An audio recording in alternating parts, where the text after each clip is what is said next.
Oi, oi, gente! Bem-vindos ao Explicando Direito, esse canal onde eu te explico direito da melhor forma possível e mais entendível, para que você, mesmo não sendo desse mundo, entenda muito bem os seus direitos e fique antenado a partir de conteúdos do nosso dia a dia. E hoje eu vou te explicar direito à união estável. Quem não me conhece, muito prazer. Eu sou a doutora Lohane Francisca, advogada especialista em família e sucessões, e aqui esse é o assunto principal do canal, mas a gente vai falar sobre outras coisas. Então, se você se interessa pelo mundo do direito, se inscreva para ficar ligado nos próximos vídeos. Vamos lá! União estável. Se você mora com alguém e acha que tem direito a tudo, calma. Esse vídeo é principalmente para você, homem e mulher, que tem uma relação sem nada documentado e que não quer cair em mitos da internet e sofrer prejuízos maiores no futuro. Primeiro, vamos entender o que é união estável para a lei. E depois eu vou te dar exemplos práticos para você decidir o que fazer e como proceder no seu caso.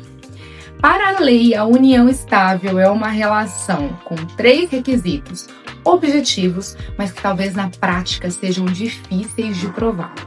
Primeiro, a lei traz que a união estável é uma relação pública. E esse é o primeiro e principal ponto sobre união estável. A gente sabe que hoje em dia existem diversas famílias com relações paralelas. A gente sabe que existe a figura dos amantes e das amantes. Amante não tem lá, amante nunca vai casar.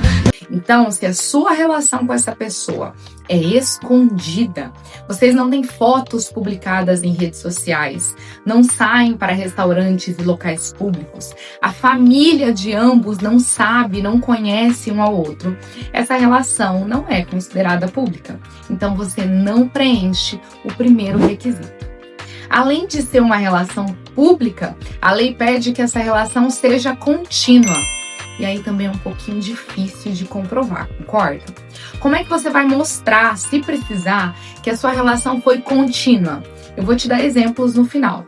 Mas fique com a informação de que aquelas relações vai e vem, onde brigam muito, terminam muito, separam sempre, onde o cara quase todo mês sai de casa e depois volta, muito provavelmente não está preenchendo o segundo requisito da legislação. E o terceiro, e também tão importante quanto requisito, para que a sua relação seja considerada união estável, é que essa relação seja com o objetivo de constituir família. Olha como é difícil. A sua relação precisa ser pública, contínua e com o objetivo de constituir família. Como é que se prova isso? Eu também vou te dar alguns exemplos, mas de antemão, guarde essa informação.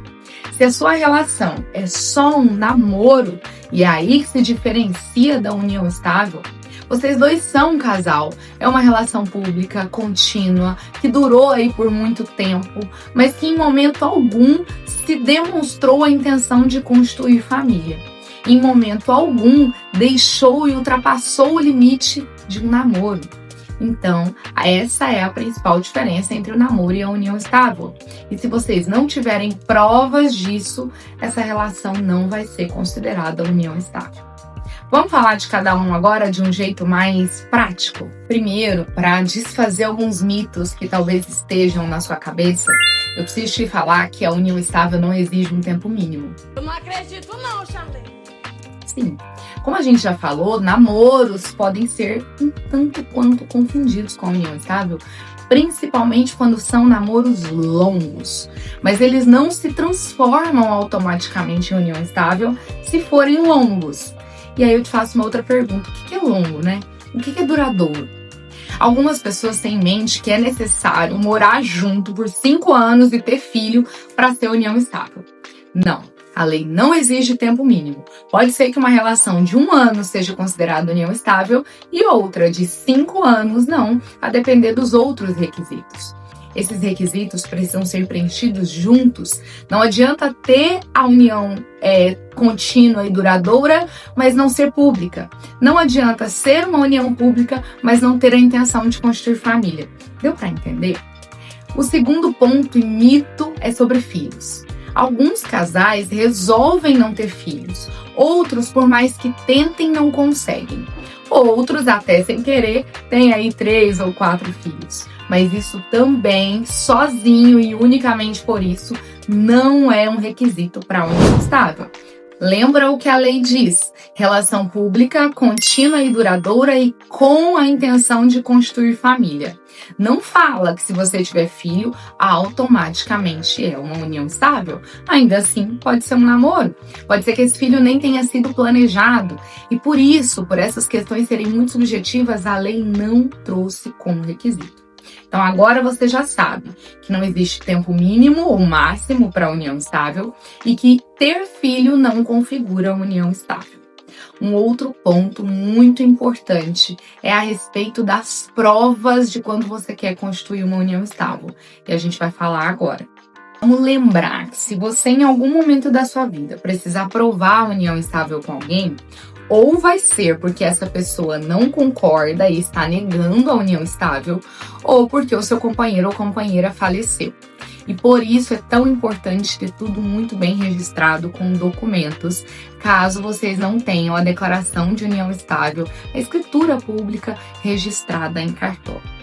E aí, para comprovar essa união, existem vários documentos importantes, como, por exemplo, contas conjuntas, mesmo endereço, comprovantes de endereço juntos em contratos, até mesmo em contratos de aluguel, principalmente com imobiliárias.